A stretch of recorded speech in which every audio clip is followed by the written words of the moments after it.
कांग्रेस के चिंतन शिविर का आज पहला दिन है। छत्तीसगढ़ के मुख्यमंत्री भूपेश बघेल मौजूद हैं। सीएम भूपेश ने हरियाणा कांग्रेस की वरिष्ठ नेता से मुलाकात की है। कुमारी शैलजा किरण चौधरी से उन्होंने मुलाकात की। इस वक्त की बड़ी खबर आपको बता दें उदयपुर से, जहां पर मुख्यमंत्री भूपेश बघेल ने मुलाकात की है। ज्यादा जानकारी के लिए हम बात करेंगे। हमारे साथ INS 24/7 के प्रधान संपादक डॉक्टर हिमांशु द्विवेदी जी जुड़ गए हैं। हिमांशु जी, जिस तरह से बात करें, अब चिंतन शिविर 9 सालों के बाद हो रहा है और एक महत्वपूर्ण कह सकते हैं कि कितना सिग्निफिकेंट लग रहा है, क्योंकि अब अगर हम समझें तो साल के अंत में जो है वो चुनाव होने वाले हैं। और दूसरी तरफ अगर हम बात करें, गुजरात हिमाचल प्रदेश के बाद 2023 में भी 4 विधानसभा चुनाव होने वाले हैं, लोकसभा चुनाव होने वाले हैं। तो अब जब ये मुलाकातों का दौर शुरू हो रहा है, सब वहां पर पहुंच चुके हैं और अब थोड़ी देर में यानी 1 घंटे के अंतराल के बाद ये कार्यक्रम शुरू होने वाला है। कितना सिग्निफिकेंट? प्रासंगिकता के संदर्भ में तो कोई संदेह नहीं है। कांग्रेस जिस दुरावस्था के दौर से देश में गुजर रही है, तो उसमें कांग्रेसी हर स्तर पर महसूस कर रहे हैं कि एक बड़े कदम उठाए जाने की जरूरत है, बदलाव लाए जाने की जरूरत है। सबसे महत्वपूर्ण बात जो है वो ये है कि कांग्रेस चिंतन से आगे बढ़ गई है। प्रारंभ में कांग्रेस ने घोषित किया था कि हम चिंतन शिविर का आयोजन कर रहे हैं, लेकिन अब ये चिंतन शिविर नहीं, इस आयोजन का नाम नव संकल्प शिविर दिया है। कांग्रेसियों का मानना है कि चिंतन भर से कुछ नहीं होगा, अब हमें संकल्प लेना होगा पार्टी को वापस खड़ा करने के संदर्भ में।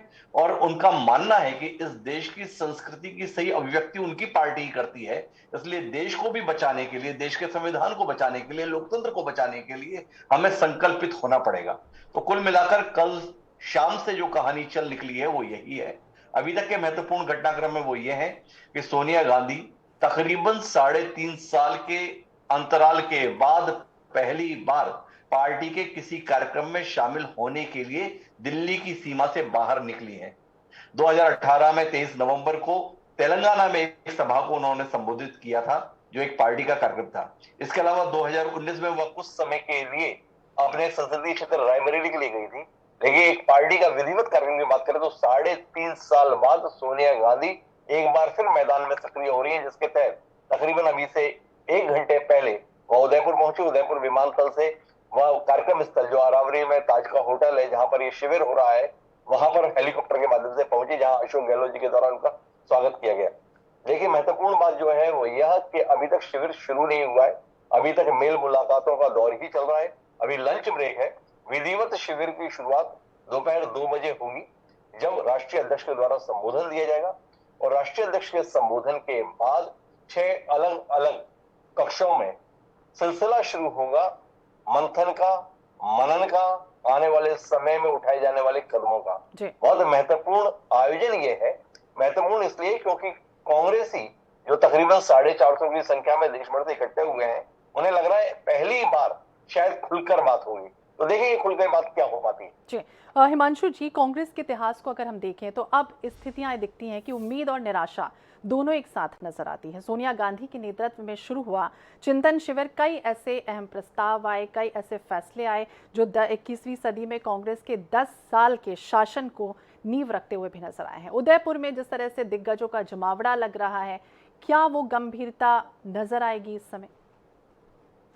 देखिए, गंभीरता तो साफ तौर पे दिख रही है। लगभग हर कांग्रेसी से जिससे हम यहाँ पर मिल रहे हैं, बात कर रहे हैं, वो मान रहे हैं कि अगर अभी कुछ नहीं किया गया तो कुछ बचेगा ही नहीं। मतलब डू एंड डाई की स्थिति को लगभग हर कांग्रेसी के द्वारा स्वीकार किया जा रहा है और उसी अनुसार रूपरेखा भी बनाई गई है। जिस तरीके से 6 समितियां बनाई गई, 6 समितियों में हर वर्ग को शामिल करने की कोशिश की गई है। कल जब प्रेस कॉन्फ्रेंस की गई थी रणदीप सुरजेवाला और अशोक गहलोत के द्वारा, तब भी ये बात कही गई थी। और आज सुबह अजय माकन जी के द्वारा, मल्लिकार्जुन खड़गे के द्वारा जो बात कही गई, उसके अंतर्गत भी यही बात सामने आई कि हम बड़े कदम उठाएंगे। लेकिन वो बड़े कदम क्या होंगे, इसको लेकर असमंजस है। अभी अजय माकन बोलकर गए हैं कि हम एक व्यक्ति या एक परिवार के संदर्भ में एक टिकट की बात का फैसला लेने जा रहे हैं। हमने ये प्रस्ताव तैयार किया है। अब एक परिवार एक टिकट की अगर बात हो जाती है तो सबसे पहले तो गांधी परिवार ही निशाने पर आ जाएगा। गांधी परिवार के अंतर्गत अभी राहुल गांधी, सोनिया गांधी दोनों सांसद हैं। तो क्या पार्टी ये फैसला लेने जा रही है कि केवल एक ही गांधी अब चुनाव लड़ेगा, या प्रियंका गांधी के लिए भविष्य में कोई उम्मीद नहीं बचती है? तो ऐसे महत्वपूर्ण फैसले, ऐसे साहसिक फैसले क्या कांग्रेस वाकई लेने जा रही है? इसमें दिलचस्पी रहेगी। तमाम नेता हैं जिसके अंदर, जैसे दिग्विजय सिंह है, तो दिग्विजय सिंह स्वयं सांसद है, उनके भाई विधायक हैं, तो क्या ये फैसला ले लिया जाएगा, ये सवाल है। तो ऐसे सवालों का सामना हमें करना पड़ेगा। प्रतिमा सिंह अभी हिमाचल कांग्रेस की प्रदेश अध्यक्ष बनाई गई, उनके बेटे भी विधायक हैं, प्रतिमा सिंह सांसद हैं। तो ऐसा द्वंद कांग्रेस के संदर्भ में, कांग्रेस के पास पहले ही अकाल है जीतने वाले नेताओं का। अब जीतने वाले नेता अगर एक ही परिवार से ताल्लुक रखते हैं तो भी आप उन्हें टिकट नहीं देंगे, तो ये अपने आप में एक द्वंद का विषय होगा। तो देखने में दिलचस्पी रहेगी कि क्या कांग्रेस वाकई ऐसे फैसले लेगी। बिल्कुल, फैसला क्या लेता है ये तो देखना ही होगा। जिस तरह से बात करें हिमांशु जी, अभी कांग्रेस के छत्तीसगढ़ प्रभारी पीएल पुनिया खास तौर से वो कहते हुए नजर आए थे कि संगठन, किसान, कृषि, युवा सशक्तिकरण, जस्टिस, एम्पावरमेंट, ऐसे तमाम एजेंडे हैं और इस पर जो चर्चा है, यानी 6 प्रमुख एजेंडों की उन्होंने बात कही थी कि उस पर चर्चा जो है वो संभावित हो सकती है। लेकिन सवाल वही कि अलग अलग तरीके से अलग अलग राज्यों की हम बात करें तो लाइन ऑफ एक्शन अलग अलग होते हैं। तो ऐसे में इसकी रणनीति जो है वो किस तरह से तैयार होगी आगामी दिनों के लिए? सबसे महत्वपूर्ण बात है वो ये है कि भले ही ये आयोजन कांग्रेस का है, पर इसका एजेंडा कांग्रेस ने तय नहीं किया। इसका एजेंडा दरअसल भारतीय जनता पार्टी ने तय किया है। भारतीय जनता पार्टी ने पिछले एक दशक से जिस तरीके से कांग्रेस को विभिन्न मुद्दों पर कटघरे में खड़ा किया, उसका जवाब देने की कोशिश की ये आयोजन है। इस आयोजन के एजेंडे में सीधे तौर पर वो आरोप है जो कांग्रेस के संदर्भ में भाजपा ने जनमानस के बीच में स्थापित किए। जैसे उदाहरण के लिए कांग्रेस के संदर्भ में ये स्थापित करने में भाजपा सफल रही है कि ये एक परिवार भर तक सीमित रह गई है, ये एक परिवार की पार्टी है, गांधी से इतर अन्य किसी नेता का ना कोई स्थान है ना सम्मान है। भले ही कांग्रेस अपने 135-137 साल के इतिहास की बात करती है, लेकिन वो उन नेताओं को कोई सम्मान नहीं देती। लेकिन आप इस आयोजन के अंतर्गत अगर देखेंगे तो उदयपुर में सड़कें अटी पड़ी हैं इस समय कांग्रेस के चुनाव चिन्ह से, स्वागत के पोस्टर बैनर से। लेकिन अंतर यह है कि पहले जब ये पोस्टर बैनर लगते थे तो उसमें केवल राजीव जी दिखते थे, सोनिया जी दिखती थी, राहुल जी दिखते थे, प्रियंका जी दिखती थी, कहीं कहीं पे इंदिरा जी भी दिख जाती थी, बहुत ज्यादा हुआ तो नेहरू जी दिख जाते थे। लेकिन इस बार ऐसा नहीं है। इस बार कई जगह पर हमने पोस्टर देखे हैं तो उसमें डॉक्टर राजेंद्र प्रसाद दिखाई दे रहे हैं, उसमें सुभाष चंद्र बोस दिखाई दे रहे हैं, इवन उसमें पीवी नरसिम्हा राव दिख रहे हैं, मनमोहन सिंह दिख रहे हैं, पंडित जवाहरलाल नेहरू के अलावा भी मौलाना आजाद तक दिख रहे हैं, सरदार वल्लभ भाई पटेल भी कई जगहों पर पोस्टर पर लगे हुए हैं। और केवल पोस्टर पर उनके चेहरे नहीं लगे, उन्होंने कई जो महत्वपूर्ण बातें कही हैं उनके कोट्स को भी पोस्टर बैनर की शक्ल देकर पूरे शहर भर में और कार्यक्रम स्थल पर लगाया गया है। तो कहने का आशय ये कि कहीं ना कहीं अपने कार्यकर्ताओं को, नेताओं को और मीडिया के माध्यम से जन साधारण तक ये बात फैलाने की कोशिश इस आयोजन से दिख रही है कि ये केवल एक परिवार तक सीमित नहीं, हम किस विरासत के उत्तराधिकारी हैं ये जताने की कोशिश है। तो ये एक अपने आप में बड़ा बदलाव है। दूसरा, एक व्यक्ति एक परिवारवाद का आरोप भाजपा पे है, तो इसी में अजय माकन आज बोल कर गए हैं कि हम एक परिवार में एक टिकट के संदर्भ में फैसला लेने जा रहे हैं। मैं तो मूल बात है सांप्रदायिकता के संदर्भ में, तो उसमें अपना एक उदार दृष्टिकोण व्यक्त करने की कोशिश कांग्रेस करने जा रही है। कांग्रेस ये जताने की कोशिश है कि उसे मुस्लिम परस्त ना समझा जाए, वहां तो सबके प्रति एक समान सद्भाव के साथ व्यवहार करना चाहती है। तो इस प्रकार का फैसला है।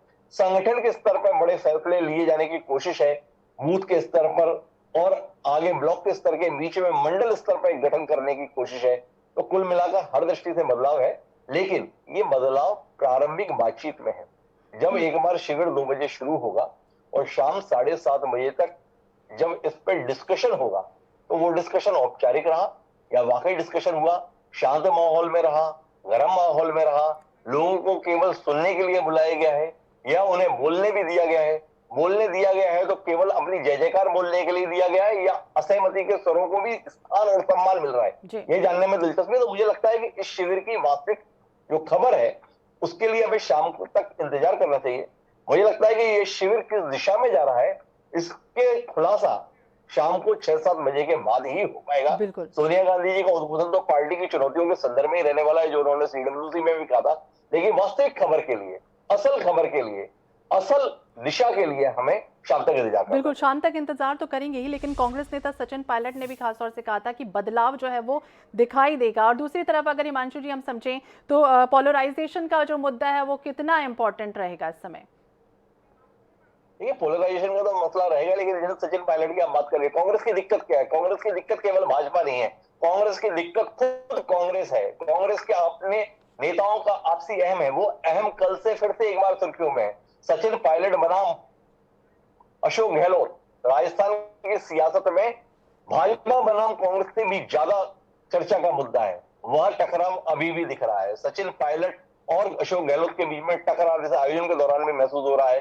कल से खबरें हैं कि कई जगहों पर सचिन पायलट के द्वारा भी इन तमाम नेताओं के स्वागत के पोस्टर बैनर लगाए गए थे, उनको हटा दिया गया, ये खबर आई। कल शाम को सचिन पायलट के द्वारा 5 बजे पत्रकार वार्ता बुलाई गई थी, कांग्रेस के द्वारा भी पत्रकार वार्ता के समय अशोक गहलोत का वो 5 बजे तय कर दिया गया। अब ये अनायास है या जानबूझकर है, लेकिन कुल मिलाकर लोगों को साफ महसूस होता है कि जो कांग्रेस एकजुट होने की बात कर रही है अपने तमाम कार्यकर्ताओं से, अपने तमाम नेताओं से, जिस राज्य में आयोजन है वहां के दो प्रमुख नेताओं के बीच में समन्वय नहीं है, मिलनसारिता नहीं है, एक दूसरे के प्रति प्रेम नहीं है, सम्मान नहीं है, सद्भाव नहीं है, वो कांग्रेस यहां से संदेश देना चाहती है पूरे देश को कि हम एकजुट है। कैसे? तो ये अपने आप में एक बड़ी चुनौती है। देखिए सचिन पायलट और अशोक गहलोत के टकराव के बीच में क्या पूरे देश में कांग्रेस की एकजुटता का संदेश जा पाएगा? दिलचस्पी रहेगी हमारी। लेकिन मैं फिर कहूंगा श्वेता जी कि हमें शाम तक के लिए रुकना चाहिए। शाम को जब हम चर्चा में जुड़ेंगे तो शायद हमारे पास में वास्तविक खबरें होंगी कि कांग्रेस वाकई एक औपचारिक तौर पर आयोजन कर रही है या एक बड़ा बदलाव देश के सबसे पुराने राजनीतिक दल में होने जा रहा है। तो बिल्कुल औपचारिकता होगी या बदलाव होगा, ये फिलहाल देखना होगा, शाम तक इंतजार करना होगा। बहुत बहुत शुक्रिया सर बातचीत करने के लिए, जानकारी के लिए।